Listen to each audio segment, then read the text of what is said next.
коллеги со всей республики Коми, не только, надеюсь, города Сыктывкара. Разрешите представиться, меня зовут Попова Варвара Петровна. С этого учебного года, 2019-2020, я являюсь председателем Республиканского МОО биологов Республики Коми. Надеюсь, что в течение этого учебного года у нас будет как минимум 4 республиканских МО. И на этих МО мы, надеюсь, рассмотрим разнообразные вопросы. В планах у нас знакомство с темами самообразования учителей и некоторые вопросы, те, которые будут касаться ОГЭ, ЕГЭ и, возможно, еще аттестации. Сегодня у нас будет 2 доклада. Первый докладчик – это Попова Варвара Петровна, которая представит вам анализ результатов ОГЭ по учебному предмету биология за этот учебный год. А второй докладчик, спешу представить, Бакуменко Елена Витальевна, учитель биологии и географии МАУ СОЖ номер 1 с углубленным изучением отдельных предметов. Она представит нам, как применяется ЦОР на уроках биологии и географии. Итак, давайте-ка начнем уже с анализа результатов ОГЭ, методического анализа по биологии. Значит, если мы с вами посмотрим на количество участников ОГЭ по предмету за последние 3 года, то мы видим несколько такую тенденцию снижающуюся. Да? Всего на 200 человек практически меньше, чем в 2017 году и практически так же, как в 2018 году. Звездочкой показаны 2 человека, которые были удалены с экзамена, поэтому отдельно помечены. Так, теперь давайте обратим свое внимание на динамику результатов ОГЭ. Динамика, конечно, имеет место быть, но может быть не такая радужная, как хотелось бы нам с вами, да, уважаемые коллеги. Итак, если мы с вами внимательно посмотрим на эту таблицу, мы увидим, что хотя количество учащихся, сдающих ОГЭ, снижается, но если мы обратим внимание на первую строчку, мы увидим, что в 2017 году всего 22 человека, это был 1%, получили оценку неудовлетворительно за экзамен, то в 2019 году мы видим резко, почти в 2,5 раза возрастает количество детей, которые не сдали ОГЭ. Мы видим 50 человек, и это практически 2,5%. Такая статистика, конечно, нас не радует. Коллеги, придется нам более плотно заняться, так сказать, подготовкой к ОГЭ за курс основной школы. Количество детей, которые получили 3, мы видим, здесь тенденция идет на снижение. Да? Практически на 10% мы видим, снизилось количество 3. Ну и теперь понятно, куда часть 3 ушла у нас. Да? То есть часть детей – это те, кто написали на неудовлетворительную отметку. Но если мы посмотрим на 3 строчку, дети, которые сдали на оценку «хорошо», мы видим, что их количество тоже выросло с 32% до 40%, что нас, конечно же, радует. И мы видим на последней строчке, что количество отличников, то есть детей, которые сдали ОГЭ на 5, у нас возросло с 3,3 до 4,3, на целых 1%. Но если смотреть на количество детей, то мы видим практически 20 человек, да, написали лучше по сравнению с 2017 годом. Хотя в 2018 мы видим, было еще меньше.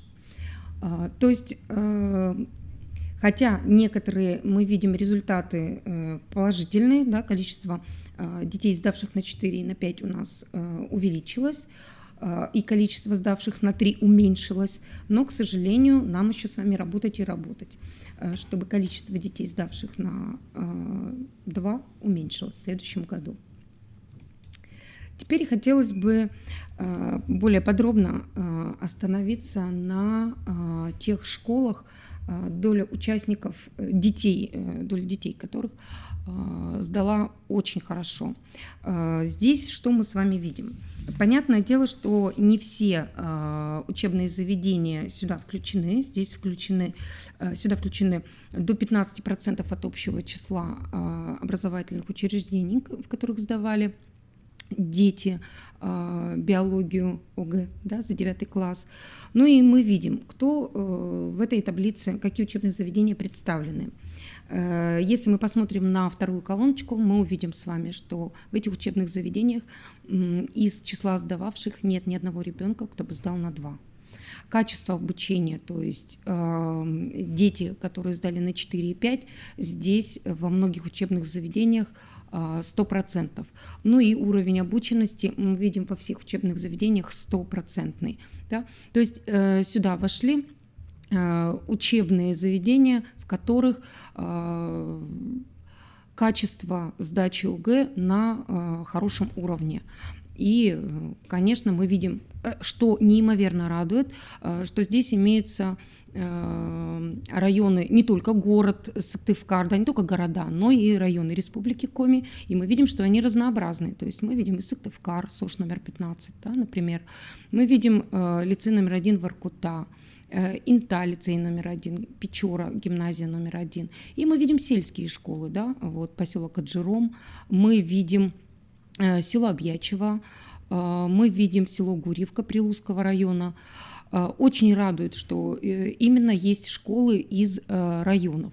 Мы видим город Ухта, тут представлен 3 учебными заведениями, и СОШ номер 22, лицей номер 1 и технический лицей, что нас, конечно, бесконечно радует. Очень жаль, что из города Сыктывкара так мало учебных заведений представлено. Ну и мы видим еще лицей при СГУ, да, который находится на территории города Сыктывкара. То есть нам есть на кого равняться. Мы видим, что в учебных заведениях очень ответственно в данных учебных заведениях подходят к подготовке детей к сдаче ОГЭ. Ну, есть, конечно же, и учебные заведения, в которых качество сдачи ОГЭ мы видим ниже гораздо. И тоже, что интересно, здесь представлены разнообразные муниципальные образования Республики Коми. И мы видим, что в некоторых учебных заведениях качество, то есть дети, которые бы сдали на 4 и 5, равно 0. Да? Вот хотелось бы, чтобы учителя этих школ обратили особое внимание в этом году на подготовку учащихся к сдаче ОГЭ по биологии. Хотелось бы, чтобы этот список уменьшился, ну, если бы его вообще не было, было бы замечательно. Но мы видим, что город Сыктывкар тоже здесь мелькает, и Инта имеется, и город Ухта. То есть убедительная просьба, коллеги, давайте мы как-то более основательно подойдем к подготовке детей к сдаче экзамена ОГЭ. Ну, в этом году, конечно, будет особая сложность. Она будет заключаться в том, что мы переходим на новую форму, и придется, наверное, нам с вами очень много времени потратить на то, чтобы самим разобраться с КИМами и подготовить детей к сдаче ОГЭ. Ну и более подробно я бы хотела остановиться на на статистическом анализе выполняемости заданий и групп заданий КИМ ОГЭ в 2019 году. То есть в 2019 году, в этом году у нас ничего не изменилось. Да, уже много лет ничего не меняется, нам все до боли знакомо. Очень много различных справочных материалов, литературы на сайтах ФИПИ, Решу ОГЭ. Можно было находить информацию и подготовить детей. Ну и давайте-ка посмотрим. Для того, чтобы вам было легче увидеть какие-то положительные и отрицательные моменты, то, что те задания, с которыми дети справились хорошо, я выделила зеленым цветом. Те задания, которые настораживают, где средний процент низкий или, например, доля участников, получивших определенные отметки 2, 3 и 4, 5, низкая, да, они выделены красным цветом. Так, ну, сначала хочется остановиться на первой части. В первой части, вы знаете, у нас 28 заданий, и это все оценивает компьютер. В первой части с 1 по 22 задание у нас выбор одного ответа из 4. Да, то есть у детей, так скажем, есть подсказки, и они из этих подсказок должны что-то выбрать. И вот если мы с вами посмотрим, то первое задание, оно в такой радужной картине предстает нам, да, это уровень сложности базовый, достаточно простой, и мы видим, что почти 79% учащихся, которые сдавали экзамен в этом году, справились с этим заданием. И больше половины детей, кто сдал на неудовлетворительную отметку, написали это задание хорошо, то есть справились. Ну и мы видим почти 89% детей, которые сдали экзамен на 4 и 5, также справились с этим заданием, что радует. Значит, второе и третье задание тоже базового уровня, и мы видим, что здесь несколько отличается. Да? Средний процент, он достаточно хороший, 50%, но если мы посмотрим на долю участников, которые получили, например, оценку неудовлетворительно, то мы видим в третьем задании всего 10% детей справились с этим заданием. Да? То есть получается, что признаки организмов дети не так хорошо знают, как нам бы хотелось. Но почти 68% детей, сдавших на 4 и 5, знают признаки организмов. То есть получается такой разброс, да, и на это, конечно, необходимо нам с вами обращать особое внимание. Так, также мы видим пункт номер 4, задание номер 4, тоже базового уровня. Средний процент выполнения, мы видим 60%, больше половины детей Республики Коми справились. Здесь хорошая картина как раз и для детей, мы видим, которые получили неудовлетворительную отметку, практически 50% справились с этим заданием. То есть какие-то признаки, да, царства растения дети знают хорошо. Ну и почти 71% детей, справившихся на 4 и 5, уверенно ответили на это задание. Хотелось бы отметить 6-й вопрос, царство животные. Мы видим, что средний процент выполнения 72. Хотя здесь стоит отметить, что, конечно, процент, выполненный детьми, сдавшими на 2, уже меньше 40. Да? Но в целом мы видим, картина по Республике Коми очень даже хорошая, 72% детей справилось с заданием. И также мы можем посмотреть на следующие пункты, все задания базового уровня, и если мы будем обращать особое внимание на средний процент выполнения, мы с вами увидим, что 50 и более процентов, да, это по Республике Коми деток справились с этими заданиями. Хотелось бы теперь уже особо отметить задание 11.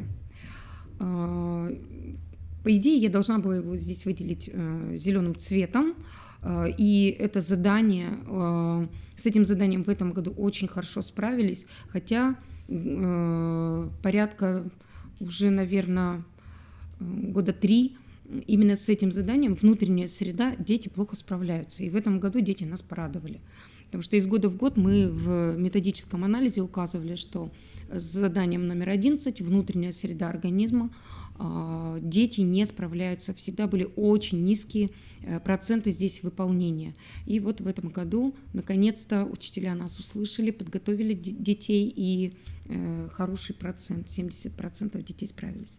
Но зато в этом году транспорт веществ, да, тоже строение человека транспорт веществ, мы видим, в этом году у нас 40% всего детей справились. И доля участников, получивших 2, посмотрите, всего 20%. Доля участников, получивших 3, тоже здесь меньше половины детей справилась. И доля участников, получивших 4 и 5, еле-еле, тут половина, видите, натягивается. То есть это о чем говорит? Коллеги, нам надо обратить внимание, особое внимание на строение организма человека, на функционирование органов и систем органов. Вы знаете, что 50% вопросов в ОГЭ касаются темы человека и его здоровья. Вот, пожалуйста, обратите внимание. То есть один вопрос мы подтянули, второй тут же сразу и рухнул. Так, ну, здесь в целом, если смотреть на средний процент выполнения заданий, 13, 14, 15, 16 задание, так в целом неплохо, да? Но если мы будем опять же смотреть по разным категориям детей, 15 вопрос, органы чувств, посмотрите, только 12% детей справились с заданием. То есть органы чувств, это особенно у нас наиболее часто спрашивается орган зрения и орган слуха. Вот у детей строение, функционирование органов чувств западает. То есть тут нам надо обратить особое с вами внимание. Так, следующее. Это все у нас еще первая часть. 17 задание соблюдение санитарно-гигиенических норм. Мы видим, тут больше половины детей справились. И справились неплохо, даже доля участников, получивших 24%. Влияние экологических факторов, 18 вопрос. Тоже больше половины детей справились. Но в целом экологические, конечно, экологические факторы, экосистемы, учение о биосфере не всегда мы успеваем, да, это темы, которые проходятся в конце года. Тут вот надо особое внимание обратить нам с вами в связи с различными карантинными мероприятиями, актированными днями, чтобы вот эти темы не упустить. Так, ну 20-й вопрос в этом году порадовал. Умение интерпретировать результаты научных исследований, представленные в графической форме. Мы видим, что 80%, почти 81% детей справились. Это очень радует. Посмотрите, доля участников, получивших 2, то есть неудовлетворительно. Больше половины детей справились с этим заданием. Ну и доля участников, которые сдали на 4 и 5, даже на 3, тоже 80 практически процентов, да, мы видим тут небольшое расхождение. То есть дети умеют работать с графиками, умеют их читать, понимать и правильно отвечают на данный вопрос. Так, 21 задание. Умение определять структуру объекта и выделять значимые функциональные связи. Да.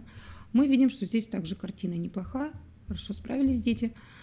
А вот 22 вопрос, тоже базового уровня, но посмотрите, оценивать правильность биологических суждений западает. В этом задании, да, у нас дано 2 утверждения, и дети должны выбрать, все ли утверждения, оба ли утверждения правильно, или какое-то одно правильно, или оба неправильно. И вы видите, что достаточно низкий процент выполнения в целом по республике. Доля участников, получивших оценку неудовлетворительно, катастрофически маленькая, 12%. Ну и видим, что доля участников, справившихся на 4 и 5, тоже чуть больше половины. То есть вот тут нам надо с вами обратить особое внимание на 22 вопрос. Далее, плавно переходим к заданиям повышенного уровня сложности. Тут представлены задания уже с множественным выбором, соответствие и умение определять последовательность биологических процессов и явлений. Что мы здесь с вами видим? Тут у нас на слайде мелькает красный цвет, и даже восклицательные знаки попадаются. Да? То есть мне хочется обратить особое внимание, уважаемые коллеги, именно вот на эти задания повышенного уровня сложности. Мы видим, что здесь проценты, особенно в 25-м задании, да, умение устанавливать соответствие, тут 35% практически детей справилось. Да. катастрофически мало, но мы видим, что доля участников, получивших 2, 12%. И если мы посмотрим каждую группу, то в каждой группе здесь низкий процент выполнения, и мы видим, что даже доля детей, которые справились на 4 и 5, не дотягивает до 50%. То есть нам надо с вами обратить особое внимание на вот это задание. Да? Так, ну, мы видим с вами, на что я еще хотела обратить внимание, что вот, например, 23-е задание, 24-е. Казалось бы, почти в 23-м задании почти 50%, в 24-м 63% практически процента выполнения, средний балл по республике, да, это хорошо. Но если мы посмотрим на долю участников, получивших двойки, то здесь мы видим такой разброс, да, в 2 раза меньше детей справилось с этим заданием, чем детей, которые писали на 4 и 5. То же самое мы видим большой разброс в 24-м задании. Всего 27% детей справились, которые написали на неудовлетворительно, и 75% детей, которые написали на 4 и 5. 26-е задание. Я даже выделила это восклицательным знаком, потому что меня просто повергла в шок вот эта цифра 3%. 3% детей справилось с заданием, да, умение определять последовательность биологических процессов, явлений и объектов. 27-е. Посмотрите, мне всегда казалось, что это достаточно простое задание. Вам дан текст и даны термины. То есть не надо ничего придумывать, все дано, только подобрать. То есть достаточно, как мне всегда казалось, простая форма работы, но 3% детей всего справилось, те, которые написали на 2. То есть это говорит о том, что вот нам надо с вами обратить внимание на эти формы заданий. Ну а дети, которые написали на 4 и 5, посмотрите, почти 80% в 26-м задании справились. Да? То есть вот этот разброс такой от 3 до 80%, да, он, конечно, нам говорит о том, что где-то тут у нас что-то западает, что нам надо как-то выравнивать деток и, наверное, больше включать именно такие формы заданий в текущий контроль. Так, 28-е задание. Ну, здесь любимые всеми листики, формы листьев, да, то есть морфологические признаки организмов. Это листья, это собаки, описание собак и лошадей. Но в этом году не было лошадей, были собаки и листья. И мы видим средний процент достаточно неплохой, почти 50, ну сколько тут, 57%, да. Ну и детей, которые написали на 2, почти 31% справились с заданием.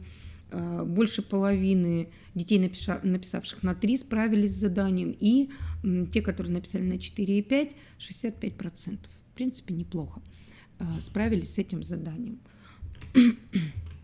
Ну и вторая часть. Так, ну что, по идее, я тут, наверное, могла все выделить красным цветом, и немножко более подробно хочется остановиться на задании 29. Мы видим умение работать с текстом биологического содержания, понимать, сравнивать, обобщать. Это задание вообще повышенного уровня сложности, не высокого, а повышенного. И в целом по Республике Коми картинка вроде бы как и неплохая. Да? Средний процент выполнения мы видим 50, ну почти 58. Да?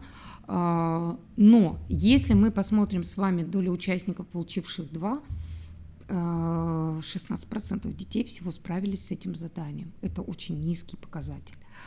Доля участников, получивших 4 и 5, почти 70%. И вот этот вот разброс нам, это такой звоночек, да, для нас с вами, коллеги.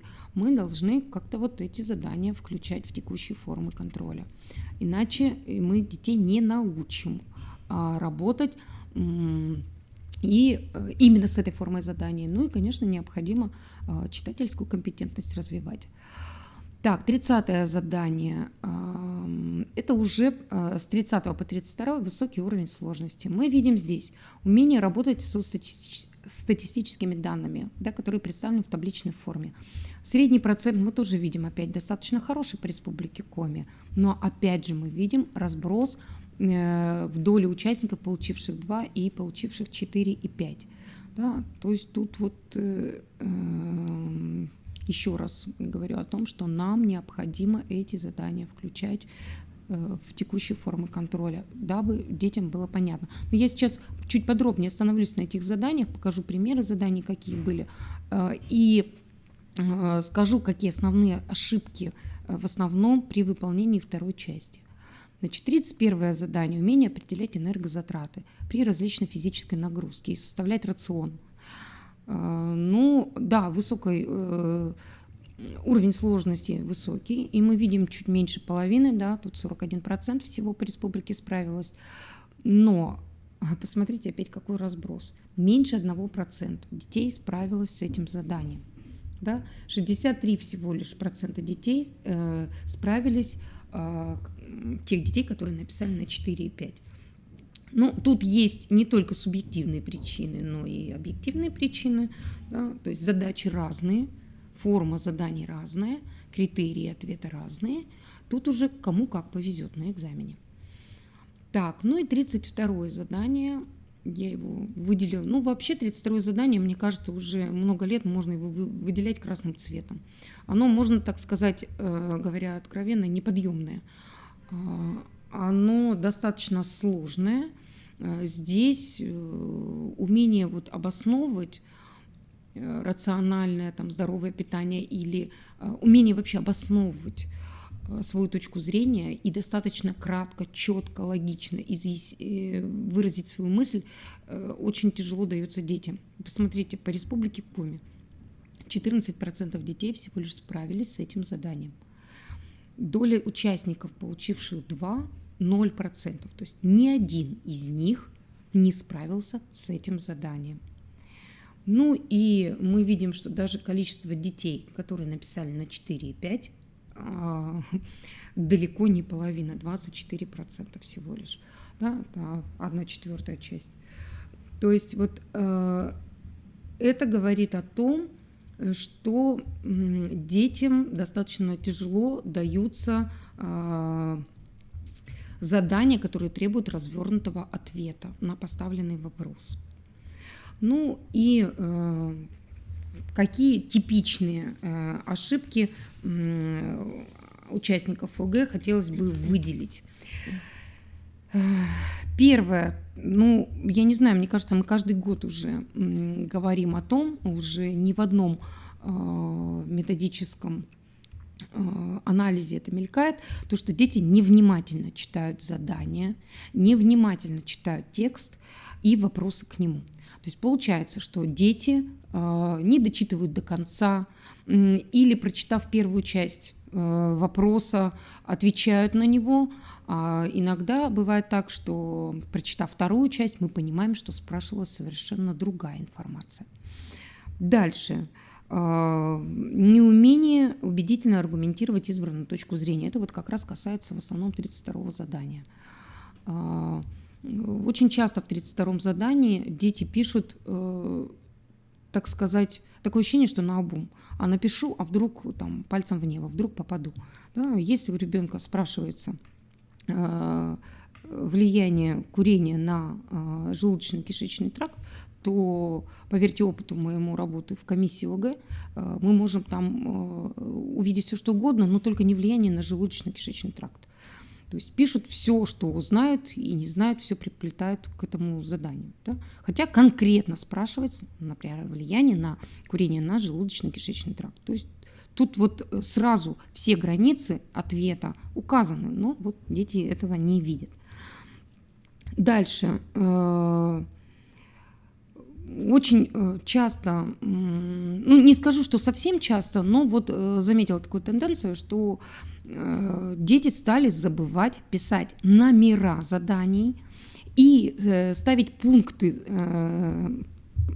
как сказать, номера вопросов писать. То есть пишут сплошным текстом. Но позвольте, если у вас дан текст и к нему 3 вопроса, то значит четко должно быть определено.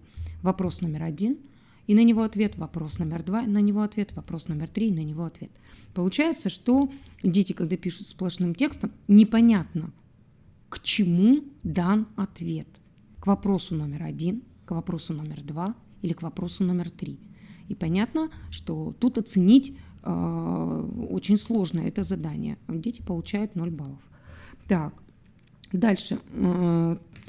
Дети пишут неразборчиво.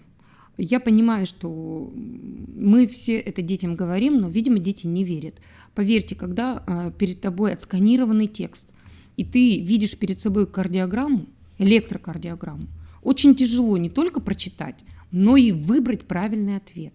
Поэтому еще раз, пожалуйста, обратите внимание детей на то, чтобы писали разборчиво. Ведь время экзамена, его достаточно на то, чтобы ответить разборчиво, написать разборчивым почерком вторую часть. Тут всего 4 задания. Поэтому обратите, пожалуйста, внимание детей на то, чтобы писали четко, разборчиво. Так, ну и еще такая вот ошибка, не ошибка, но, может быть, недооценка, да, со стороны аттестуемых уровня сложности экзамена по биологии. Мы понимаем, что за 1 год с 1 часом преподавания, 2 часа биологии в 9 классе, да, 1 час нам дается на подготовку ОГЭ. То с этим 1 часом повторить всю ботанику, всю зоологию, всего человека, то есть курс 6, 7, 8 класса, да еще и общую биологию, да еще и набить руку на то, чтобы эти все задания прорешать именно в той форме, в которой дается в ОГЭ, это очень тяжело. За 1 год это не успеть. То есть надо обговаривать и с детьми, и с родителями, и действительно говорить о том, что экзамен по биологии, он достаточно сложен в 9 классе. Так, что еще хотелось бы здесь отметить? Хотелось бы такую дать рекомендацию, да, чтобы нам как-то повысить вот эту читательскую компетентность, да, чаще включать в текущие проверочные работы такие формы заданий, которые встречаются в КИМах ОГЭ. То есть работа с текстом, да, работа с графиками, работа с таблицами и статистическими данными. Не побояться включать задания по примеру 32-го, да? То есть там, где дети должны обосновать свою точку зрения. То есть перейти от закрытых тестов к таким тестам, где требуется сделать множественный выбор, соответствие, последовательность, то есть те, где у нас в основном и западают эти формы работы. Ну и хотелось бы еще, так сказать, обратить внимание, чтобы побольше уделяли внимание решению расчетных задач. То есть это вот на данный пока момент 31 задание, да, составлять энергозатраты. Дети не пишут единицы измерения, что посчитали, просто цифра. К чему относится эта цифра? Отвратительное оформление вот задачи 31. Если спрашиваются энергозатраты, то объясните детям, что надо писать слово «энергозатраты». Если ребенок не написал формулу, то хотя бы энергозатраты, двоеточие, и конечную цифру с килокалориями. Потому что иногда проверяешь задание, раз цифра, 2 цифра, 3. К чему это относится? То есть необходимо также научить детей правильно оформлять вторую часть вторую часть заданий ОГЭ. Ну и позвольте сейчас пройтись по некоторым заданиям, которые нам встречались, да, и которые, так скажем, некоторые из них, да, нам дали хороший результат. Вот первый вопрос. Факт существования сезонной линьки у животных был установлен. Да? И вот тут справилась, мы говорили о том, что почти 80% детей, да, с этим заданием. Дальше, 6 задание, тоже неплохо справились дети. Мы видим, достаточно простое. Чем питается инфузория туфелька? То есть, в принципе, тут нет таких сложных заданий. Это задание базового уровня. 11 задание, внутренняя среда, с которым в этом году дети хорошо справились. Мы видим, да, вот эритроциты и раствор солей, да, концентрация которых равна концентрации солей в плазме крови. И тут достаточно простые варианты, мне кажется, поэтому дети хорошо справились. 20-е задание, с которым также хорошо дети справились. Вот она, графическая форма. Да, и мы видим, что тут выбор. Надо было выбрать один ответ из 4, собственно говоря. Дети справились с заданием. Ну, а вот 25 и 32 задания, с которыми достаточно плохо справились дети. Да? Мы видим, я тут позволила себе подчеркнуть, в 32 задании дети не обращают внимания о том, что, в принципе, ответ заложен в форме вопроса. Да? У людей, привыкших съедать много пищи, выпивать много жидкости, желудок сильно растягивается, у мышцы становятся слабыми. Это отрицательно сказывается на работе других органов и процессе пищеварения. То есть вот сразу понятным становится, что дети должны отвечать на вопрос. Отрицательно. Как сказывается отрицательно? На работе других органов. То есть сразу понятно. Надо написать, как влияет это на другие органы. А вторая подсказка, да, на процесс пищеварения. И отдельно описать, как же изменяется процесс пищеварения, если в желудке растянуты мышцы, и они слабые. Да? То есть вот почему, да, изменяется работа других органов, почему изменяется процесс пищеварения. То есть подсказка уже в самом вопросе есть, но дети не видят этого, и, конечно, тут получается, что отвечают либо только на первую часть, то есть как это сказывается на работе других органов, либо только на вторую. А так, чтобы обе увидеть, да, оба вот этих под вопросы, так скажем, это достаточно редко у кого получается. Так, 29-е задание. Да? Вот перед вами текст, гомеостаз. И посмотрите, тут всего 2 вопроса. А мы обычно говорим детям, что 3 вопроса, да, к тексту. И, собственно говоря, необходимо эти вопросы, ответы, вернее, на эти вопросы найти в тексте. Ну и посмотрите, о каких гормонах упоминается в тексте. Вот я для вас, уважаемые коллеги, выделила. То есть в тексте мы сразу видим. Да? И достаточно простой здесь критерий ответа. Вот они, гормоны. Но вы не представляете, коллеги, чего только, кроме адреналина и вазопрессина, мы не видели в ответах. Мы видели здесь и кислород, мы видели здесь углекислый газ, мы видели здесь белки, жиры, углеводы, и чего только не писали дети. То есть такое ощущение, что то, что я вижу в тексте, все какие-то незнакомые слова надо сюда выписать. Да? То есть получается, дети не знают, что такое гормоны. Это биологическая ошибка, это грубая биологическая ошибка. Поэтому, конечно, тут очень много было ошибок. Дальше. А вот второй вопрос, тут достаточно хитрый, так скажем. Да? Дети привыкли, что есть второй вопрос и третий вопрос. А тут один вопрос. Какие изменения могут произойти в организме, если у человека будет одновременно наблюдаться недостаточная секреция вазопрессина и инсулина? Так, о вазопрессине речь идет в тексте, а об инсулине ни слова.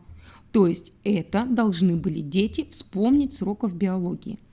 Детей сбило, конечно, здесь то, что написано слово одновременно. И написали полнейшую белиберду. То есть дети, по идее, должны были написать: при недостаточной секреции вазопрессина происходит то-то и то-то, а при недостаточной секреции инсулина происходят такие-то изменения. То есть мы видим, что если чуть-чуть меняется у нас, как сказать, текст, да, то и дети не видят четко один вопрос, второй, третий, то вот они сбиваются. Задание номер 30.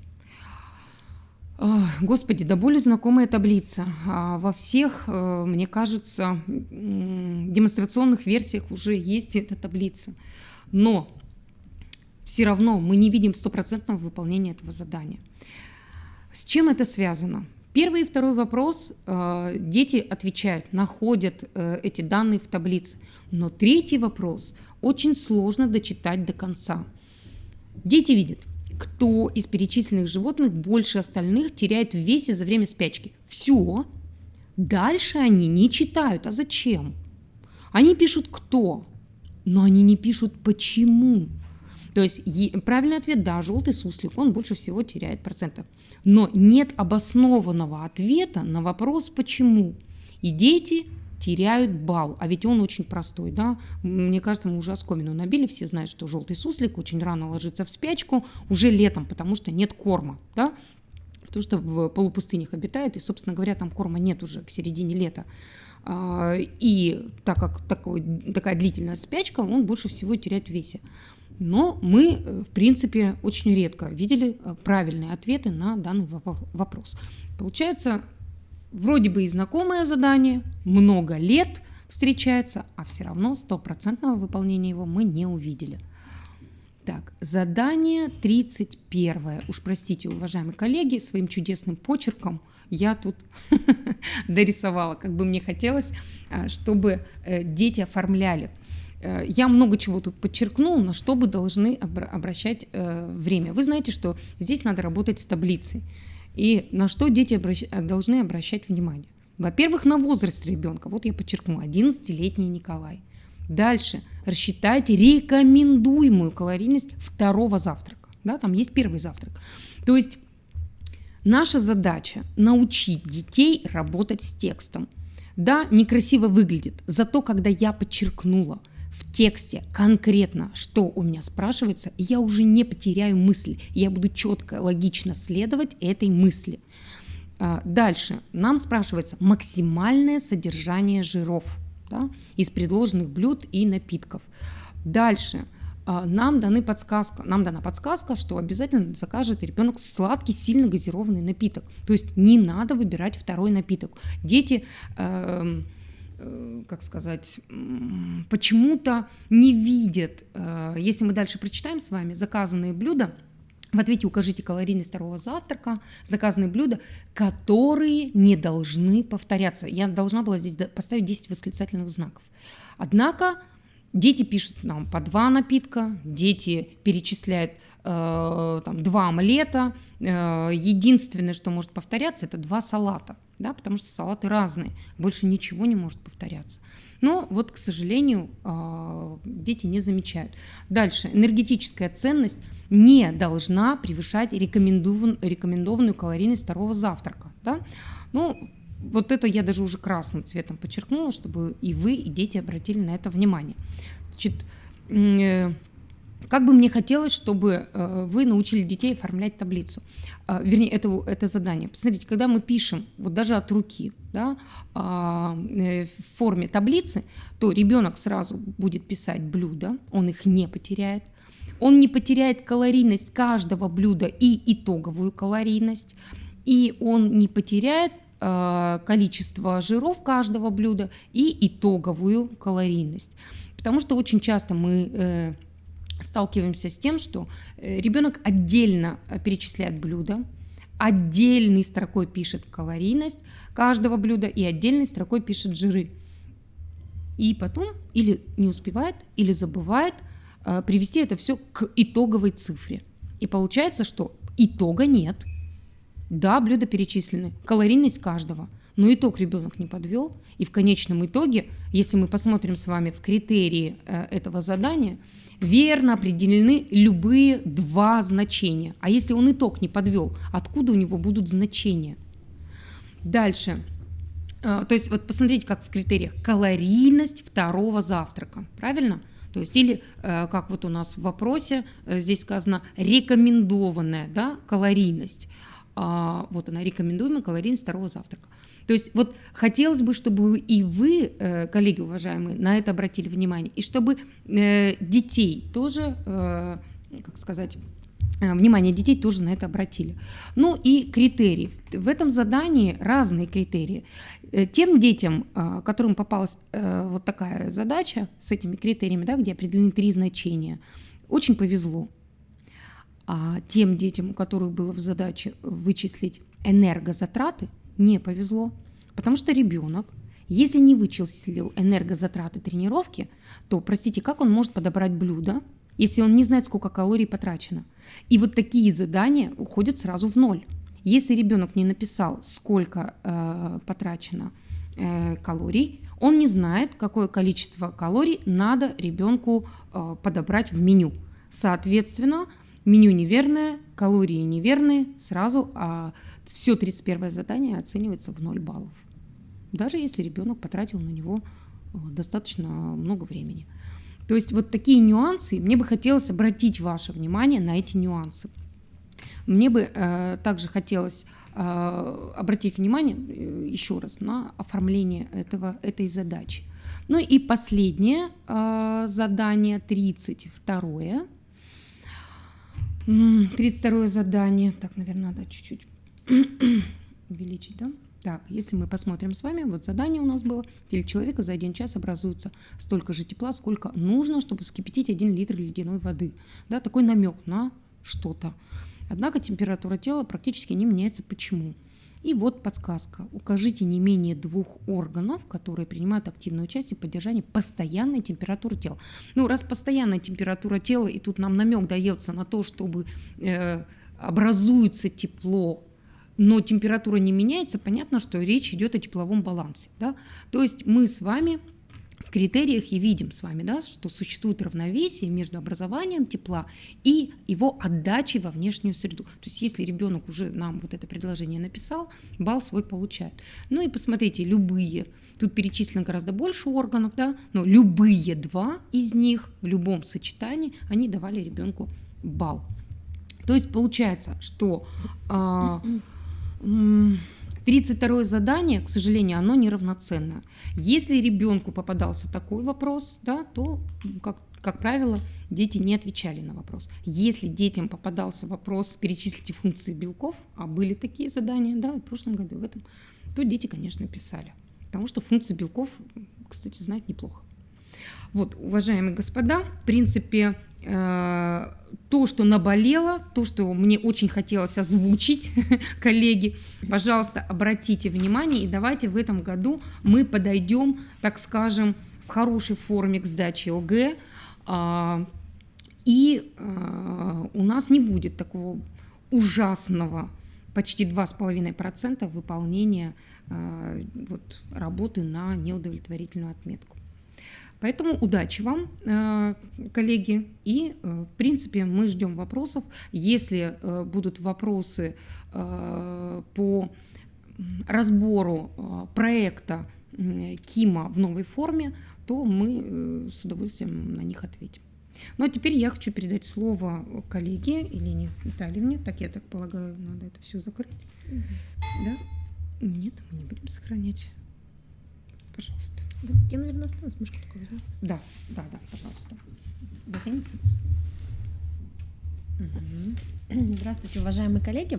Хочу с вами поделиться немного тем опытом использования ЦОР на уроках биологии и географии, которым обладаю. Хочу поделиться с вами теми сайтами, теми ресурсами, которые у нас сейчас есть в интернете, то, что вы можете использовать на уроках. Ну, во-первых, что такое ЦОР? Да? Цифровые образовательные ресурсы. Это объекты, предназначенные для образовательных целей, представленные в цифровом или электронном виде, доступные для использования.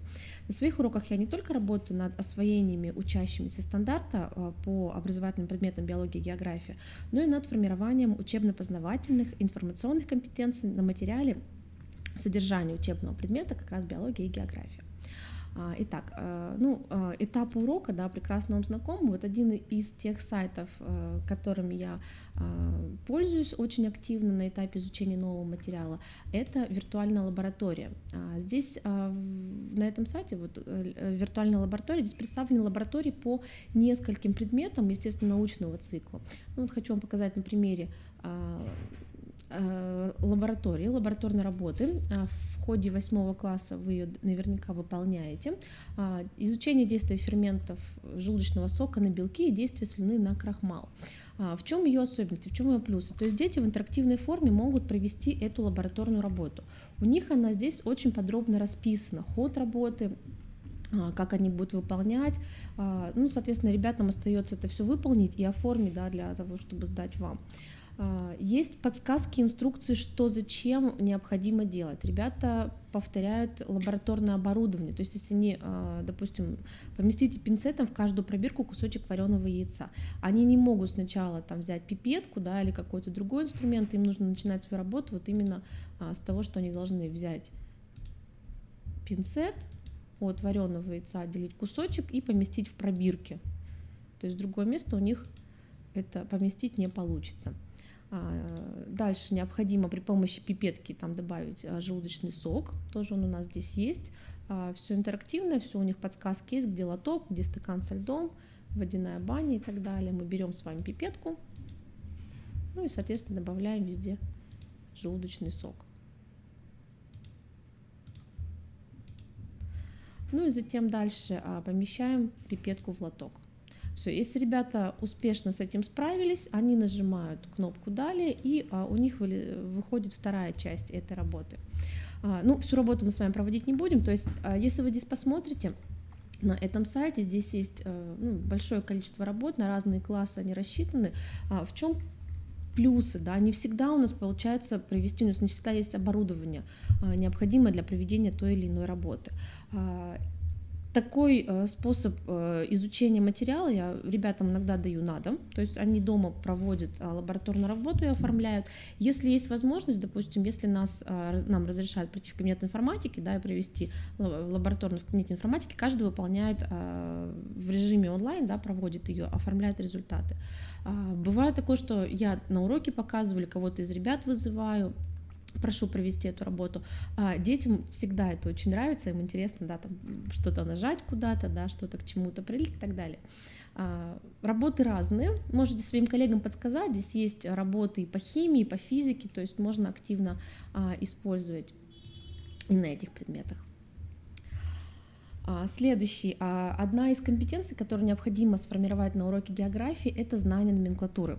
В своей работе от простой зубрежки просила ребят, просто там зазубрили, выучили, да, разные способы проверки номенклатуры использовала, да, или там просто раньше там давали немую карту, на немой карте нужно было подписать, на контурной карте какой-то. Но вот этот способ я посмотрела, ребятам очень нравится. Им, прям им нравится учить и номенклатуру. Сейчас я вам покажу небольшой сайт тоже. Здесь в чем плюсы, что мне нравится, здесь есть карты как и России, так и Европы. То есть мы можем и в 8 классе, и в 9 классе давать ссылку на этот сайт, на этот источник. Да. Ребятам задается вопрос, где находится там Орловская область, да, или еще какая-то. И, соответственно, ребята нажимают правильно, выходит у них правильный ответ. Нажимают неправильно, вот у них может подсвечиваться фиолетовым цветом, они переходят, нажимают правильный ответ. Сейчас вам все показывать не буду, да, смотрите, как это выглядит. Соответственно, тот же сайт, ребята обозначают, ответили правильно, да, вот, допустим, зелененьким ответили правильно, что-то ответили неправильно, будет у вас подсвечено красным цветом. Сдали зачет неверно, у них вся карта будет красным, пишется процент выполнения, за какое время ребята справились с тестом, либо же наоборот, да, они ответили все правильно с небольшими ошибками, с небольшими помарками, соответственно, тоже, да, можно сделать и скрин и отправить ответы учителю. Я, допустим, при подготовке ребятам, да, в 7 классе готовятся к зачету по сдаче номенклатуры. Я в электронный журнал загружаю ссылку на данную тему, на данную карту, да, вот в данном случае по Африке они мне сдавали зачет. Соответственно, ребята дома готовились. На этот сайт можно выходить как с компьютера, так и с телефонов. Телефоны есть уже у многих ребят с выходом в интернет, поэтому это очень удобно. Да, например, в 10 классе тоже, да, зарубежная Европа, они знают, что у них будет зачет, зачетная работа по сдаче номенклатуры. Точно так же, они, если нас в компьютерный класс пускают, то они садятся и проходят данное тестирование, показывают мне результаты, соответственно, получают оценки. Дома у них есть возможность потренироваться, подготовиться, чтобы они успешно сдали данный зачет. Следующий источник, которые использую на уроках, использую чаще всего для закрепления знаний, умений, а также для отработки полученной информации, это составление разных тестов в режиме онлайн.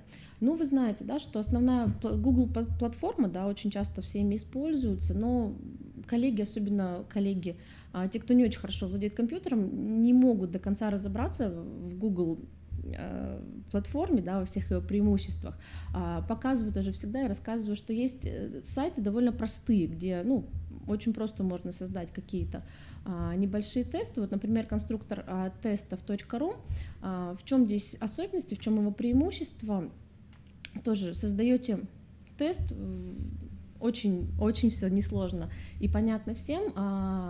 Вводите вопрос для теста, можно добавлять картинки, можно их не добавлять, есть, допустим, правильные ответы, их можно количество увеличивать правильных ответов, да, то есть можно делать не просто там 4 варианта ответов, один из них верный, да, можно там сделать задания, похожие на задания ОГЭ и ЕГЭ. Ну и вот, соответственно, как эту работу я проверяю? Я в некоторых случаях ребятам говорю, что вот, ну, сегодня на уроке, сегодня домашним заданием у вас будет решить тест, ссылка на тест появится там в 5 часов вечера, в 5 часов вечера вы заходите, решаете тест, и там, допустим, до 6 вы мне скидываете скрин, прошли вы тест, не прошли. В домашнем задании, да, вот эта вот ссылочка, она на данный тест появляется. Либо же, опять-таки, вот этот вот тест мы решаем с ребятами на уроке онлайн. Еще один конструктор, он тоже очень интересный, тоже наверняка многие коллеги из вас им пользовались.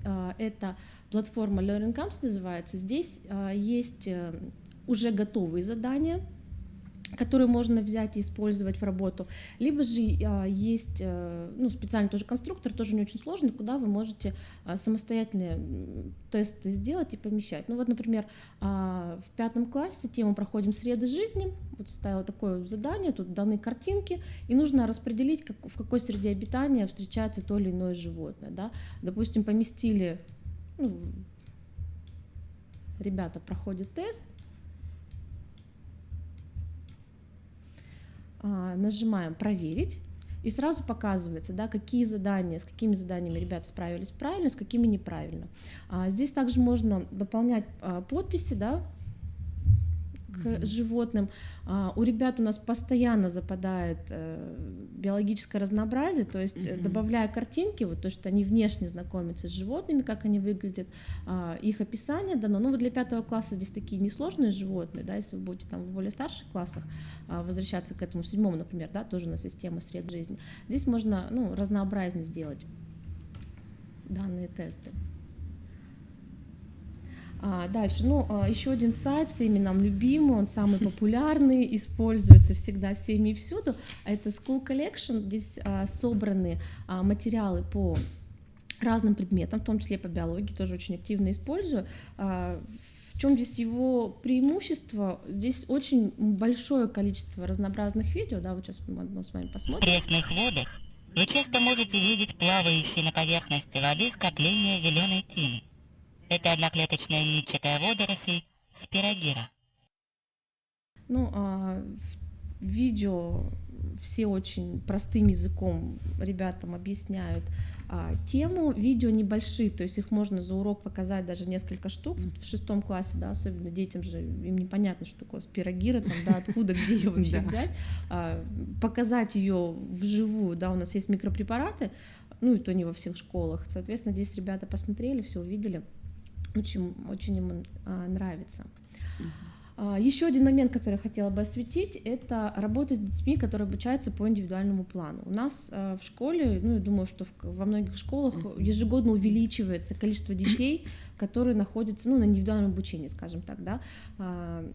Детки разные. Найти подход к ребенку иногда занимает довольно продолжительное время. Работаем с ними по несколько лет, да, и они привыкают к нам, мы привыкаем к ребятам, и детки, к сожалению, очень часто болеют. Мы болеем тоже, да, разные ситуации случаются. Форс-мажорные ситуации. ребята тяжело идут на контакт с другими учителями. То есть, если нужно, допустим, меня заменить, я знаю, что ребенок там может не прийти на урок, да, всякое разное случается. В этом случае для детей, у меня уже есть ряд нарезок, я им записываю небольшие видеофрагменты. То есть, допустим, вот тема в 5 классе. Тема сегодняшнего занятия – это основные процессы жизни живых организмов.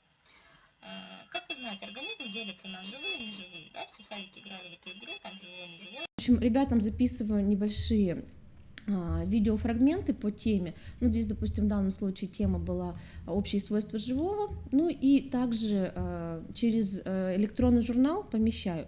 И ребятам тоже составляю такие, да, небольшие тестики, тоже опять-таки на этом сайте конструктор тестов, потому что здесь и ребятам несложно в нем работать.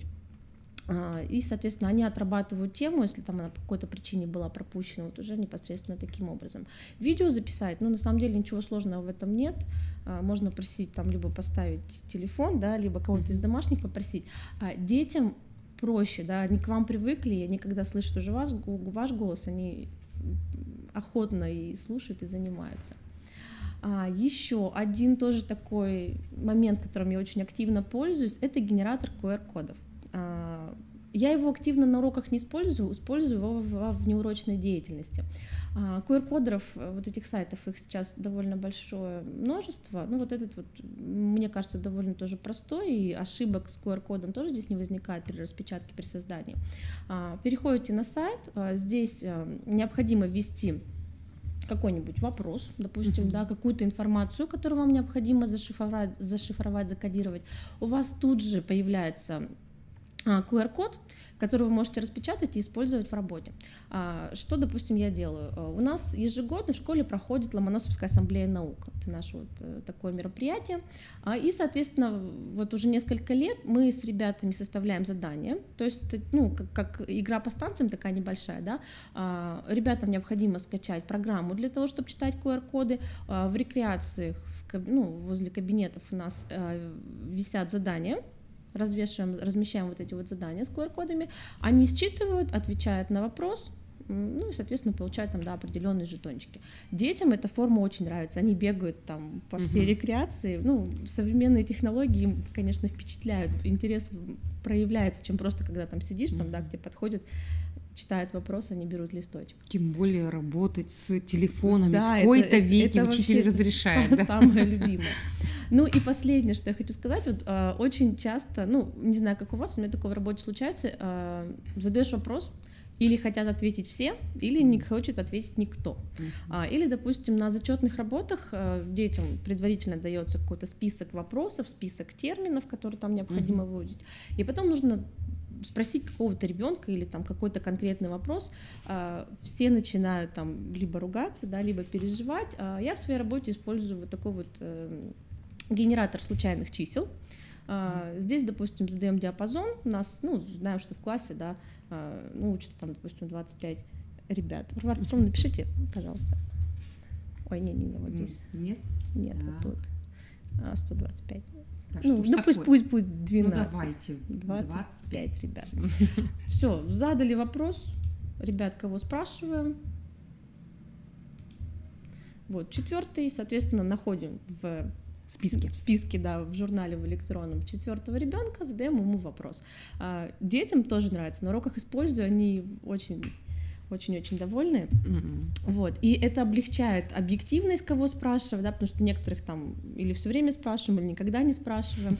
Те же самые с вопросами, которые ребенку можно задать. Ну, вот здесь вот хорошо, если есть список вопросов, к которым ребенок заранее готовится, это облегчает жизнь. Ну, это такой лайфхак небольшой. Да, для учителей. Для учителей, да. Ну и в завершение хочу сказать, что вот использование активных ЦОРов на уроках, это на самом деле не сложно, это очень облегчает, ну, жизнь учителя в первую очередь, да, детям очень нравится. Ну, наверное, еще и мотивация, да? Мотивация повышается 100%. Ну, во внеурочной особенно работе. Внеурочная деятельность. Больше стали участвовать в различных, ну, в Ломоносовской ассамблее. В Ломоносовской ассамблее, да, вот прям у нас проходит это вот один день, да, вы, наверное, помните, как это Я проходит. помню, да. Да. И, соответственно, у нас, ну, если ребята так неохотно раньше участвовали, сейчас вот прямо они классами приходят, там, да, все там им интересно там что-нибудь походить, посканировать, там что-нибудь посмотреть. Нет, мотивация повышается очень сильно. Ну что ж, уважаемые коллеги, я думаю, что темы докладов были вам интересны, и надеюсь, что вы будете активно использовать их в своей педагогической деятельности. Спасибо за внимание. Спасибо.